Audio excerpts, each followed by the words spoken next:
Além do céu azul. Capítulo 6. Veja, disse Rudá, apontando com discrição, parece algo semelhante a um pequeno avião. Aproximamo-nos com cuidado, removendo os galhos que cobriam a estrutura.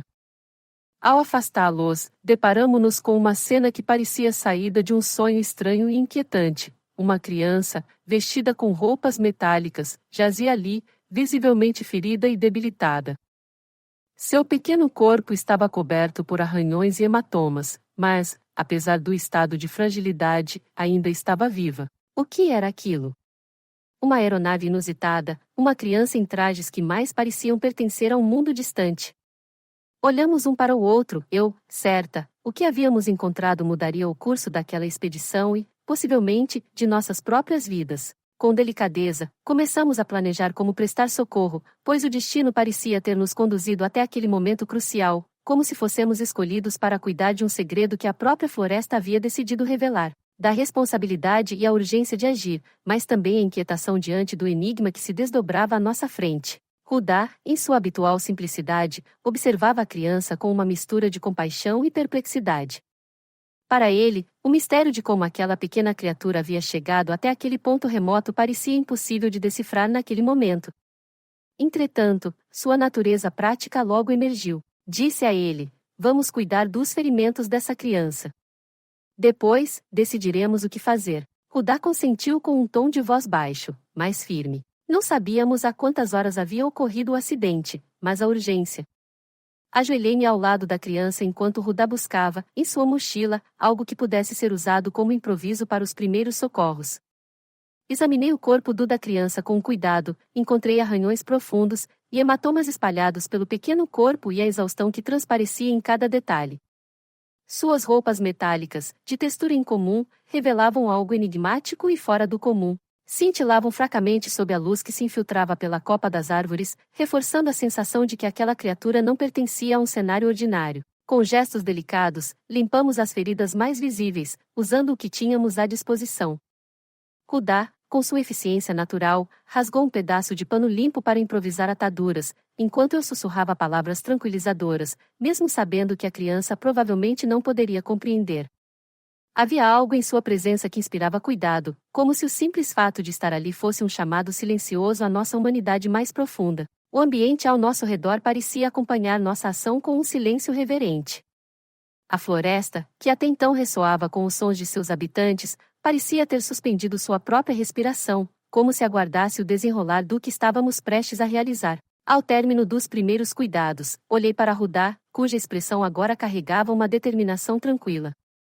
Sabíamos que nosso próximo passo seria crucial, mas ambos compreendíamos que o mais importante já havia sido feito. Havíamos respondido ao chamado da vida, aquele apelo primordial de proteger o indefeso, mesmo quando envoltos em mistério. Enquanto preparávamos a criança para movê-la com segurança, o enigma de sua presença continuava a pairar sobre nós, não como um fardo, mas como uma promessa de que, em algum momento, as respostas viriam.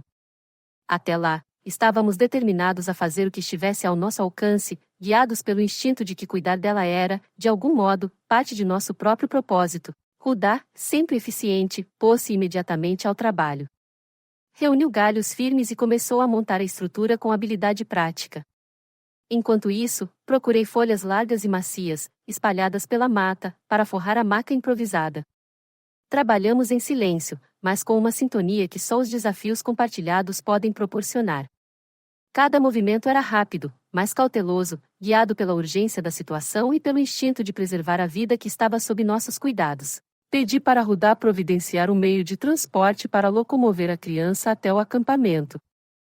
Quando a maca ficou pronta, forrada com as folhas que selecionáramos, aproximamo-nos da criança com extremo cuidado. Seus traços frágeis e feridos exigiam de nós uma delicadeza que transcendia o gesto físico, era como se temêssemos perturbar sua fragilidade ainda mais. Com gestos suaves, acomodamos seu pequeno corpo sobre a maca, certificando-nos de que estivesse bem protegida contra os solavancos inevitáveis do trajeto. Está pronto?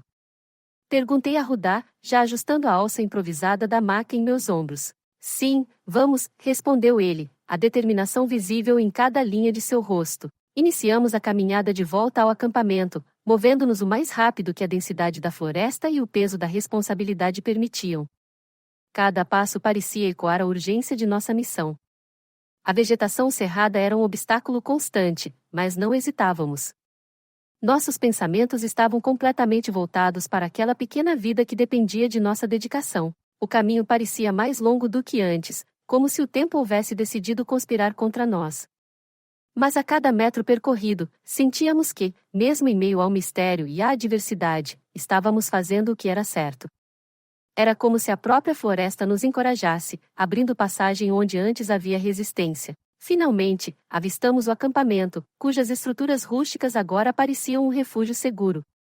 Ao cruzar seus limites, um alívio silencioso inundou nossos corações. Sabíamos que, embora o enigma de quem ou o que era aquela criança permanecesse sem resposta, havíamos cumprido o primeiro e mais importante passo: garantir que ela estivesse em um lugar onde pudesse receber cuidado e proteção. Enquanto depositávamos a maca em um local seguro, trocamos um breve olhar, conscientes de que aquele era apenas o início de uma jornada que mudaria não apenas nossas vidas, mas talvez algo muito maior do que podíamos compreender naquele momento. Com muito esforço, conseguimos vencer o desafio de subir as escadas da minha casa, carregando cuidadosamente a criança em nossa improvisada maca de madeira. Cada degrau parecia uma pequena conquista, uma prova de nossa determinação em preservar aquela vida frágil que agora dependia de nós. Ao alcançarmos o interior do lar, dirigimos-nos ao quarto onde estava instalado o meu laboratório, um espaço que, até então, servia exclusivamente para estudos e análises, mas que, naquele momento, tornou-se um refúgio improvisado para acolher o pequeno ser. Sem hesitar, começamos a preparar uma cama confortável, adaptando o espaço para atender às necessidades urgentes da situação. Remexi em minhas bagagens à procura de cobertores, os quais sempre levava comigo para enfrentar as noites frias das expedições. Esses cobertores, que tantas vezes haviam me aquecido durante jornadas difíceis, agora serviriam para envolver aquela criança com o calor e o conforto necessários. Com cuidado e dedicação, arrumamos a cama, forrando-a com os tecidos macios e organizando-a de forma a proporcionar o máximo de aconchego. Apesar da simplicidade dos recursos disponíveis, cada detalhe era pensado com esmero, como se, de algum modo, soubéssemos que esse gesto de cuidado e proteção tinha uma importância que transcendia o presente. Ao final, deitei-me por um instante, exausta, mas com o coração sereno, sabendo que havíamos feito o possível até aquele momento. Rudá, sempre atento, permaneceu ao lado da criança, como se velasse por ela com um olhar que mesclava preocupação e esperança. Sabíamos que, ali, naquele quarto convertido em abrigo, havíamos dado o primeiro passo para desvendar o mistério que envolvia aquele pequeno ser. O que viria a seguir, ainda não podíamos prever, mas estávamos certos de que enfrentaríamos juntos cada novo desafio, guiados pelo instinto de preservar a vida e pela força silenciosa que brota do desconhecido. E agora? Perguntei, a inquietação era evidente em minha voz. Como saber se essa criança está com fome? Não temos nada adequado para alimentá-la. Enquanto ponderava sobre as possibilidades, uma ideia cruzou minha mente, trazendo um vislumbre de solução. Já sei. Vou aplicar uma injeção de vitaminas, declarei, dirigindo-me ao laboratório improvisado. Rudá permaneceu em silêncio por alguns instantes, mas sua expressão refletia uma determinação que eu reconhecia bem. Poucos minutos depois, ele desceu as escadas rapidamente, desaparecendo por entre a vegetação que rodeava a casa. Enquanto preparava o material para a aplicação, ouvi seus passos subindo as escadas. Ele retornava com algo nas mãos, sua postura firme indicando que havia encontrado uma alternativa. O que é isso, Rudá? Perguntei-lhe, olhando para a pasta espessa e de coloração verde que ele trazia. Uma mistura de ervas medicinais, respondeu ele, com a voz baixa, mas segura. Aprendi a preparar com o pajé da minha tribo. Ela é rica em nutrientes e pode ajudar a fortalecer quem está debilitado. Observei com atenção enquanto ele explicava o uso da pasta, apontando cada folha utilizada e suas propriedades. Era evidente que Rudá carregava consigo um conhecimento ancestral que, naquele momento, revelava-se muito necessário. Decidimos unir nossos esforços. Enquanto eu administrava a injeção vitamínica, ele preparava pequenas porções da pasta para tentar alimentar a criança, que permanecia imóvel, respiração mais regular. Cada gesto nosso era carregado de esperança e um profundo senso de responsabilidade, como se tivéssemos sido destinados a estar ali naquele momento, enfrentando o mistério e os desafios que nos haviam sido apresentados. Sentei-me na cama, minha cabeça fervilhava de pensamentos. O remorso consumia-me. E se a criança viesse a óbito? E se Rudá decidisse denunciar-me? Eu tinha plena convicção de que aquela criança não era terrestre, era, de fato, um alienígena. Mas como havia chegado à floresta sem os pais? A cada nova hipótese, sentia-me mais perdida. Não poderia esconder a verdade de Rudá por muito mais tempo. Precisava de sua ajuda, não apenas para garantir a sobrevivência do menino, mas também para manter o segredo de sua presença no acampamento. Respirei fundo, tentando reunir coragem para enfrentar a conversa que sabia ser inevitável. À noite, chamei Rudá para uma conversa particular. Seus olhos transmitiam curiosidade e uma ponta de desconfiança, mas, como sempre, havia também paciência em sua expressão. Rudá, preciso contar algo que você provavelmente não acreditará, mas é a verdade, comecei, com a voz hesitante. Ele franziu o senho, inclinando-se levemente para a frente, como se quisesse captar cada palavra. A criança, ela não é como nós. Não é humana. O silêncio que se seguiu foi sufocante.